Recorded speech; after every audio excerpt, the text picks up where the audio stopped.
സമയമില്ല തിരക്കാണ്. എപ്പോഴും ബിസിനസ്സുകാർ പറയുന്ന ഏറ്റവും വലിയൊരു എക്സ്ക്യൂസാണിത്. യഥാർത്ഥത്തിൽ 24 hours എല്ലാവർക്കും ലോകത്തുണ്ട്.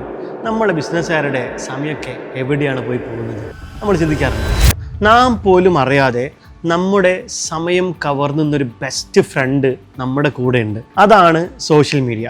ഈ സോഷ്യൽ മീഡിയ സ്ക്രോളിംഗ് എന്നുള്ളത് ഒരു അഡിക്ഷൻ ആണെന്ന് നമ്മൾക്ക് പലപ്പോഴും തിരിച്ചറിയാറില്ല. എന്നാൽ ഇന്ന് സ്മോക്കിങ്ങിനേക്കാളും ഡ്രിങ്കിങ്ങിനേക്കാളും ഏറ്റവും ഒരു അഡിക്ഷനാണ് സ്ക്രോളിംഗ് എന്നുള്ളൊരു അഡിക്ഷൻ. പലപ്പോഴും നമ്മൾ ഒരു 5 മിനിറ്റ് ഒന്ന് നോക്കാം എന്നുള്ള രൂപത്തിലായിരിക്കും നമ്മൾ ഫോൺ എടുത്ത് സോഷ്യൽ മീഡിയയിലേക്ക് സ്ക്രോളിംഗ് സ്റ്റാർട്ട് ചെയ്യുന്നത്. പക്ഷേ ആ 5 മിനിറ്റ് ചിലപ്പം അവസാനിക്കുമ്പോഴേക്ക് അരമണിക്കൂറും 1 മണിക്കൂറും 2-3 മണിക്കൂർ, ഏവറേജ് 4-5 മണിക്കൂർ വരെ ഉപയോഗിക്കുന്ന ആളുകൾ നമ്മുടെ കൂട്ടത്തിലുണ്ട്. ഇതിൽ 8-9 മണിക്കൂറും ഉപയോഗിക്കുന്ന ഓൺട്രപ്രണേഴ്സ് വരെ ഉണ്ട് എന്നുള്ളത് വലിയൊരു യാഥാർത്ഥ്യമാണ്. ആക്ച്വലി എന്താണ് ഇവിടെ സംഭവിക്കുന്നത്? ഇവിടെ സംഭവിക്കുന്ന ഏറ്റവും പ്രധാനപ്പെട്ട കാര്യം നമ്മൾ വീക്കാവുന്നു എന്നുള്ളതല്ല.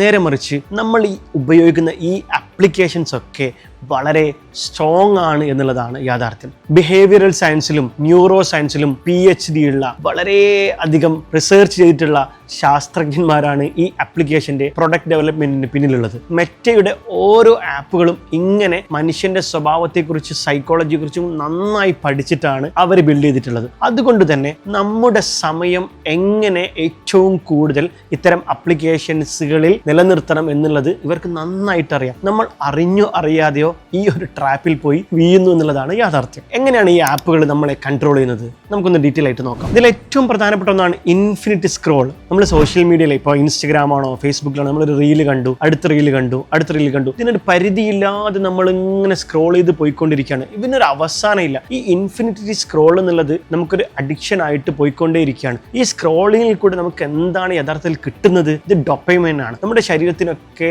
ഡോപ്പമൈൻ ആവശ്യമുണ്ട്. ഈ ഡോപ്പമൈൻ കിട്ടുമ്പോൾ നമ്മൾ അതിൻ്റെ പ്ലഷറിന് വേണ്ടിയിട്ട് നമ്മൾ വീണ്ടും ഈ ഇൻഫിനിറ്റി സ്ക്രോളിങ്ങിന് വേണ്ടിയിട്ട് നമ്മൾ അഡിക്റ്റഡ് ആയി പോവുകയാണ്. ഇത് നമ്മൾ അറിയാതെ തന്നെ സംഭവിക്കുന്നു. രണ്ടാമത്തേതാണ് നോട്ടിഫിക്കേഷൻ എന്നുള്ളത്. നമ്മൾ പലപ്പോഴും നമ്മുടെ ഫോക്കസ് എവിടെയാണ് നഷ്ടപ്പെടുന്നത്? വാട്സപ്പിലാണെങ്കിലും ഗ്രൂപ്പുകളിലാണെങ്കിലും ഇൻസ്റ്റഗ്രാമിലാണെങ്കിലും ഫേസ്ബുക്കിലൊക്കെ നമുക്കിങ്ങനെ നോട്ടിഫിക്കേഷൻസ് വരുമ്പോൾ നമ്മുടെ ഫോക്കസ് മാറുകയും നമ്മൾ വീണ്ടും അത് ഓപ്പൺ ചെയ്യുകയും അറിയാതെ നമ്മൾ സ്ക്രോൾ ചെയ്ത് നമ്മൾ എവിടെയാണോ സ്റ്റാർട്ട് ചെയ്തത് അതൊക്കെ മറന്ന് വീണ്ടും അടുത്തതിലേക്ക് നമ്മൾ ജമ്പ് ചെയ്യപ്പെടുകയും ചെയ്യുന്നുള്ളതാണ് ഇതിൻ്റെ യാഥാർത്ഥ്യം. അതുപോലെ തന്നെ ഓട്ടോ പ്ലേ. പലപ്പോഴും ഈ ഓട്ടോ പ്ലേ മോഡ് ഓൺ ആയിരിക്കും. നമ്മൾ ഒരു സ്ക്രോളിംഗ് കഴിഞ്ഞു, ഒരു വീഡിയോ കണ്ടു, അടുത്ത വീഡിയോ ഓട്ടോമാറ്റിക് ആയിട്ട് പോകുന്നു. പലപ്പോഴും നമ്മൾ തന്നെ ചിന്തിക്കാറുണ്ടാവും. പലപ്പോഴും രാത്രിയൊക്കെ നമ്മളൊരു ചെറിയൊരു സമയത്തേക്ക് ഉറങ്ങുന്നതിന് മുന്നേ ഒന്നൊരു വീഡിയോ കാണാൻ പോയതായിരിക്കും. പക്ഷെ അറിയാതെ അടുത്ത വീഡിയോ പോയി.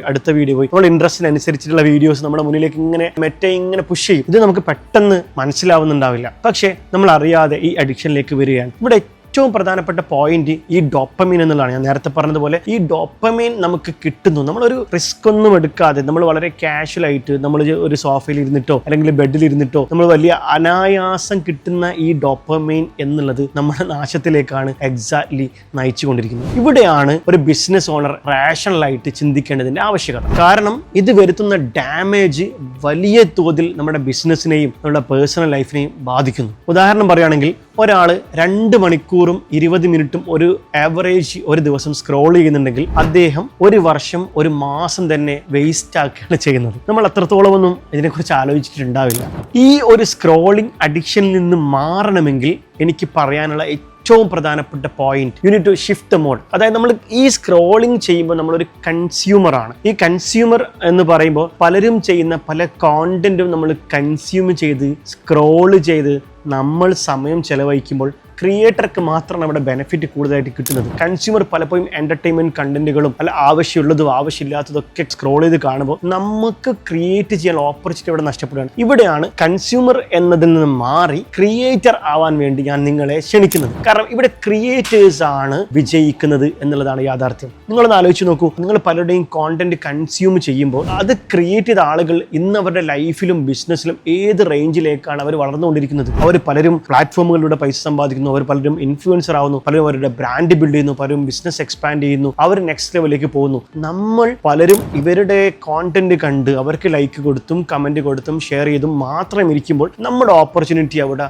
എക്സാക്ട്ലി മിസ്സാവും. നിങ്ങളൊരു ബിസിനസ് ഓണർ ആണെങ്കിൽ 2026 നിങ്ങൾ എടുക്കേണ്ട ഏറ്റവും പ്രധാനപ്പെട്ട ഒരു ഡിസിഷൻ എന്നുള്ളത് ഈ ഒരു ഷിഫ്റ്റാണ്. കൺസ്യൂമറിൽ നിന്നും ക്രിയേറ്റർ മോഡിലേക്ക് നിങ്ങൾ മാറിയേ പറ്റുള്ളൂ. ഇതിന് ഏറ്റവും വളരെ സിമ്പിൾ ആയിട്ടുള്ള ഒരു ഫോർമുല ഞാൻ നിങ്ങൾക്ക് പറഞ്ഞു തരാം. ഈ ഫോർമുലയുടെ പേരാണ് ഫർഹാൻ ഫോർമുല. ഒരുപക്ഷെ നിങ്ങൾക്ക് ചിലപ്പോൾ തമാശയായിട്ട് തോന്നിയിട്ടുണ്ടാവും, എന്താണ് ഫർഹാൻ ഫോർമുല? എഫ് എന്ന് പറഞ്ഞത് കൊണ്ട് ഇവിടെ ഉദ്ദേശിക്കുന്നത് ഫോക്കസ് എന്നുള്ളതാണ്. നമ്മൾ നമ്മുടെ ബിസിനസ്സിലേക്കും നമുക്ക് എന്താണ് ചെയ്യേണ്ടത്, നമ്മുടെ ഒരു നിഷിലേക്കും നമ്മൾ സൂപ്പർ ഫോക്കസ് ചെയ്യുകയും മറ്റുള്ളതിനോട് നോ പറയുകയും ചെയ്യുക എന്നുള്ളതാണ് ആദ്യത്തെ step. So F for focus. A stands for avoid. പല ബിസിനസ്സുകാർക്കും കോണ്ടന്റ് ചെയ്യണം, തങ്ങളുടെ പ്രൊഡക്റ്റിനെ കുറിച്ചും സർവീസിനെ കുറിച്ചൊക്കെ ചെയ്യണം എന്നുള്ള അതിയായ ആഗ്രഹമുണ്ട്. പക്ഷേ നമ്മൾ പല ശീലങ്ങളിലും പല സ്ക്രോളിങ്ങിലും ഒക്കെ കുടുങ്ങിക്കിടക്കുന്നത് കൊണ്ട് നമുക്കതൊന്നും ചെയ്യാൻ പറ്റുന്നില്ല. ഇത്തരം ശീലങ്ങളെ അവോയ്ഡ് ചെയ്യുക എന്നുള്ളതാണ് എ കൊണ്ട് ഉദ്ദേശിക്കുന്നത്. The third one is R. What is R? R എന്നുള്ളത് റീപ്ലേസ് ആണ്. കാരണം ഈ ശീലങ്ങൾക്ക് പകരം പുതിയ ശീലങ്ങൾ. കാരണം ഞാൻ എൻ്റെ ഒരു വിഷയത്തിൽ എനിക്കൊരു എക്സ്പേർട്ടായിട്ട് മാറണമെങ്കിൽ ഞാൻ സൂപ്പർ ഫോക്കസ് ചെയ്ത് റിസർച്ച് ചെയ്യേണ്ടതായിട്ടുണ്ട്. എൻ്റെ പ്രൊഡക്റ്റിനെ കുറിച്ച്, എൻ്റെ സർവീസിനെ കുറിച്ച്, അതിൻ്റെ കസ്റ്റമേഴ്സിനെ കുറിച്ച്, അതിൻ്റെ ഗ്രോത്തിനെ കുറിച്ച്, അതിൻ്റെ എക്സ്പാൻഷനെ കുറിച്ച്, എന്താണ് എൻ്റെ പർപ്പസ്, അതിനനുസരിച്ചുള്ള റിസർച്ച് ഒക്കെ ചെയ്യണമെങ്കിൽ നമ്മൾ ഈ ഹാബിറ്റിന് പകരം ഇതിന് പകരം റിസർച്ച് എന്നുള്ള സംഭവം നമ്മൾ റീപ്ലേസ് ചെയ്തേ മതിയാവുകയുള്ളൂ. എച്ച് എന്നുള്ളത് ഹാബിറ്റ് ആണ്. കാരണം ഈ സ്ക്രോളിംഗും ഒരു നെഗറ്റീവ് ഹാബിറ്റ് ആണെങ്കിൽ ഇതിന് പകരം നമ്മൾ പോസിറ്റീവ് ഹാബിറ്റ് നമ്മൾ കൊണ്ടുവന്നേ പറ്റുള്ളൂ. കാരണം ഒരു ഡിസിപ്ലിൻ ആയിട്ടുള്ള ഒരു ലൈഫ് സ്റ്റൈൽ ഉണ്ടാക്കിയാൽ മാത്രമേ നമുക്ക് കോണ്ടന്റ് ക്രിയേറ്റ് ചെയ്യാൻ പറ്റുകയുള്ളൂ. പലർക്കും ആഗ്രഹമുണ്ട്, എന്തുകൊണ്ട് പറ്റാത്തത്? കാരണം നമ്മളൊരു ഒഴുക്കിനനുസരിച്ച് ഇങ്ങനെ പോവുകയായിരിക്കും. പല ഹാബിറ്റ് ഉണ്ട്, സ്ക്രോളിംഗ് ഉണ്ട്, പല രൂപത്തിൽ നമ്മുടെ ഫോക്കസ് നഷ്ടപ്പെടുന്നു. നമുക്ക് പറ്റില്ല. ഇങ്ങനെയുള്ള പോസിറ്റീവ് ആയിട്ടുള്ള ഹാബിറ്റ് ഒരു കോണ്ടന്റ് ക്രിയേറ്റ് ചെയ്യണമെങ്കിൽ ചിലപ്പോൾ നമ്മൾ ജിമ്മിൽ പോകേണ്ടി വരും, അല്ലെങ്കിൽ നമ്മുടെ പേഴ്സണാലിറ്റി ഡെവലപ്പ് ചെയ്യേണ്ടി വരും, ചിലപ്പോൾ കമ്മ്യൂണിക്കേഷൻ വേണ്ടി വരും. ഇതിനൊക്കെ നമ്മൾ കുറച്ച് സമയം ഇൻവെസ്റ്റ് ചെയ്യണം. ഇത് ബിൽഡ് ചെയ്യാൻ പറ്റിയ ഹാബിറ്റുകൾ നമ്മൾ കണ്ടെത്തി മറ്റുള്ളതിൽ നിന്ന് മാറി ഈ ഹാബിറ്റിലേക്ക് നമ്മൾ ഫോക്കസ് ചെയ്യണം. ഇവിടെ എ എന്നുള്ളത്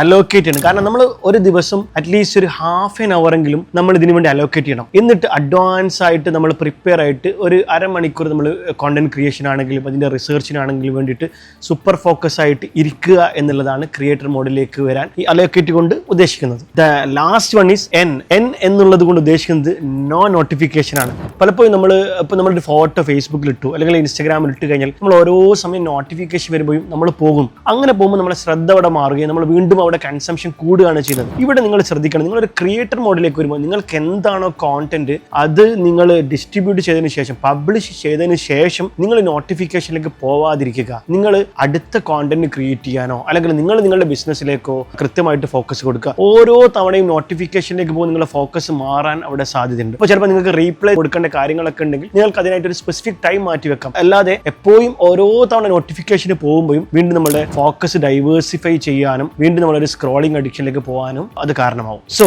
2026 നിങ്ങൾ സീരിയസ് ആയിട്ട് ഇതിനെ സമീപിക്കാൻ ഉദ്ദേശിക്കുന്ന ഒരു ബിസിനസ് ഓണർ ആണെങ്കിൽ 1% റൂളാണ് നിങ്ങൾ ഇവിടെ ഇംപ്ലിമെന്റ് ചെയ്യേണ്ടത്. ഒരു ദിവസം കൊണ്ട് നാളെ തന്നെ എനിക്കിത് കംപ്ലീറ്റ് മാറ്റാം, എനിക്ക് കംപ്ലീറ്റ് ഡിസിപ്ലിനിലേക്ക് വരാം, സ്ക്രോളിംഗ് നിർത്തിവെക്കാം, ഇതൊന്നും ഒരിക്കലും പ്രായോഗികമല്ല. നേരെ മറിച്ച് വളരെ കുറച്ചുള്ള ചെറിയ ചെറിയ മാറ്റങ്ങൾ 1% ഞാൻ ഈ പറഞ്ഞ കാര്യങ്ങൾ നിങ്ങൾ മാറ്റം വരുത്തുകയാണെങ്കിൽ നിങ്ങൾക്കും ഒരു ക്രിയേറ്റർ മോഡിലേക്ക് വരാം. ഒന്നുകൂടി റിപ്പീറ്റ് ചെയ്യാണ്, നമ്മൾ ബിസിനസ് ഓണേഴ്സ് വളരെ അധികം സ്ട്രാറ്റജിക്കലി ലെവറേജ് ചെയ്യേണ്ടതാണ് ഈ സോഷ്യൽ മീഡിയ പ്ലാറ്റ്ഫോമും കോണ്ടന്റ് ക്രിയേഷനും ഈ ക്രിയേറ്റർ മോഡൊക്കെ. അല്ലാതെ നമ്മൾ എപ്പോഴും മറ്റുള്ളവരെ ഡിപ്പെൻഡ് ചെയ്തുകൊണ്ട് ഇൻഫ്ലുവൻസേഴ്സിനെ മാത്രം ഡിപ്പെൻഡ് ചെയ്തുകൊണ്ട് മാർക്കറ്റിംഗ് ചെയ്യാം എന്ന് ധരിക്കുന്നതിന് പകരം നമ്മുടെ പ്രൊഡക്റ്റും നമ്മുടെ സർവീസൊക്കെ ഏറ്റവും ബെസ്റ്റായിട്ട് നമുക്ക് തന്നെ ഈ ഒരു ആധുനിക കാലഘട്ടത്തിൽ ബൗണ്ടറീസിൻ്റെ അപ്പുറത്തേക്കായിട്ട് നമുക്ക് വളരാൻ പറ്റുന്ന ഈ ഒരു ഓപ്പർച്യൂണിറ്റി ആയിട്ട് ഇത് മാറ്റി ഉപയോഗപ്പെടുത്താൻ സാധിക്കും. So B A creator.